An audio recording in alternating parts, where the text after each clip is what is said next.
Well, we're lucky enough here to be in the Valley of the Rocks in Utah. The southern part of Utah and the very northern edge of Arizona is just south of us. And I have lucked out and met a historian in many, many views. This man is from the Navajo Nation of Sethpe Nezethke, which means the Valley of the Rocks. It's the area where a lot of John Wayne films were filmed, and commercials. You'll see it in magazines, commercials, or even portraits. And people refer to that as Monument Valley. Yeah, Monument Valley. So, where is your favorite place on earth? Favorite place on earth would be, as long as I'm on a horse and it's nice and quiet, I believe that is my favorite place on earth. Oh, sweet. And what has been your favorite accomplishment in life? I believe my favorite accomplishment was when I graduated high school and was given a week early to kind of check out. And it's kind of like when I found out that, I realized that maybe I'm not. I used to get put down a lot, but in that moment I realized that whatever it is I'm doing, it's good. The way I learn, the way I pick up, because I read a lot of books, and it's usually not a book that's supposed to be required by school. It's just like, if you're in American history and I'm reading about Native American wars, it's kind of like the school demands you to learn this, but it's just I don't want to learn that because it's just sad. Now, these next questions are optional. What has been the very best moment of your life? Best moment. There's so many, but my best moment was realizing that I'm basically good at. Best moment in my life. That is because I had best moments, but best moment would be. I'm overwhelmed with so many good memories and best moments. I can think of one that I did enjoy particularly on one day. Of course, I'm a horseback rider. I never tried bareback. I always thought bareback was kind of scary, but when you read about it and you see somebody do it, you go there out of curiosity. And of course, the best advice I got was, "How do you ride bareback, sir?" And of course, the rider says, "You blindfold yourself, hold on to the horse, don't let go." I didn't understand that, but what he meant was sometimes you just gotta try it, even if it is scary. So, first moment was riding bareback.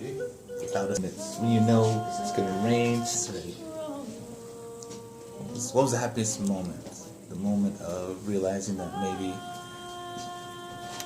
everyone feels it when they do something impossible they didn't think they would do. And one thing I realized, the most happiest moment was riding a horse for 2 hours straight without a saddle.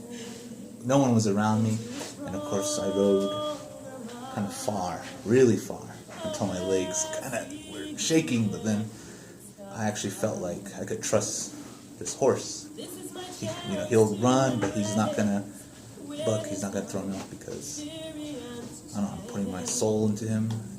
We're sharing this little moment. Horse is happy, I'm happy. That was a special moment for me because it felt like I was doing something my ancestors did, they didn't know what horses were, but they respected the animal. So when they showed the horse respect, the horse allowed them to ride them, to get away from their enemies, to travel far for medicine, food, hunting. They became the providers and protectors because of this horse. So for a moment there, I did feel like maybe it's just like a moment of freedom. Interesting. I traveled with a.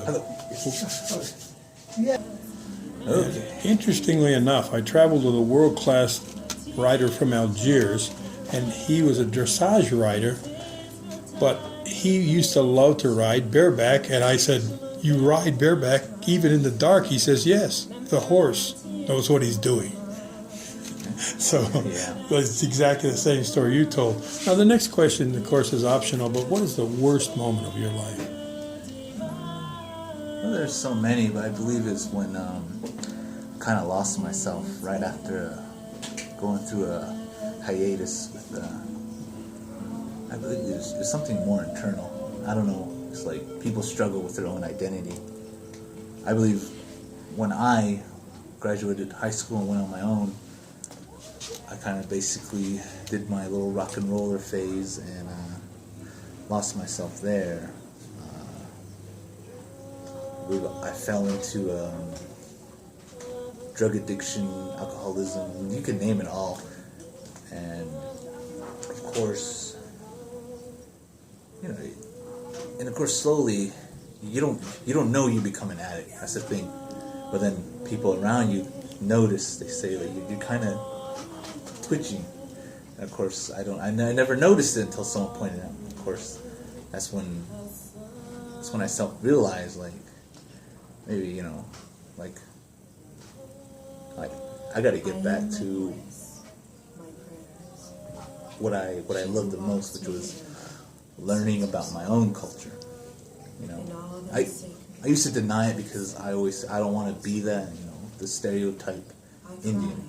That's what I thought I was, because that's just what society brings me up. You kind of give up hope after, when you say enough's enough, but then it's kind of like, that was your own identity right there. And of course, I read a lot about Navajo history. This one here talks about basically where my ancestors were taken away. They were taken away because the government wanted this land. But this one basically tells a story about a family. No matter how hard it got, no matter how badly people treated them, they always endured, and they always basically depended on knowledge. So they learned the Spanish language, they learned American soldiers' language, they studied the social modern colonization. They realized that we need to adapt to this now for our survival. So for me to adapt and find myself, I focused on my own heritage. And it helps. It does. From music to writing to traditional purposes. For me, your next question was, I'm a Navajo, but the correct term is Dene, which means the people. Mm-hmm. I have 4 clans. 2 are from my maternal, 2 are from my paternal. The 2 clans I was born with from my mom's side is Betahni and Nahahani. What Betahni means is folding arm people. Nahahani means walks around in circles. Now I'm gonna ask you this question as a historian right in the next section. Let me do one final question in this part of the interview is, how do you feel about being Native? Well, as a kid, you do a bunch of shenanigans, right? Because you don't know what the world is expecting from you when you reach a certain age. So, I never grew up being questioned like, oh, how's it like being Native? I would say, I wouldn't know, I'm just a kid. But when you get older and older, you experience, and of course, when I wear this hat in public, it's kind of like there's a target on me. And of course, my grandma would always say, walk tall, walk straight, walk with your head held high, or walk with the world. And of course, I believe every young adult's been through this, where it's just like someone questions. I mean, back then, I didn't know a thing about my own culture. I kind of denied it at a very certain delicate age, which was 16. Like I said, I was a different person. I basically was like a rock and roller. I wanted to be a rock and roller. I wanted that. But as soon as you experienced your own trials and challenges, you realize that your own heritage brought you here. And for me, what does it mean being now Native? I used to not like it, but that's because I was young and ignorant. But when I studied it, I realized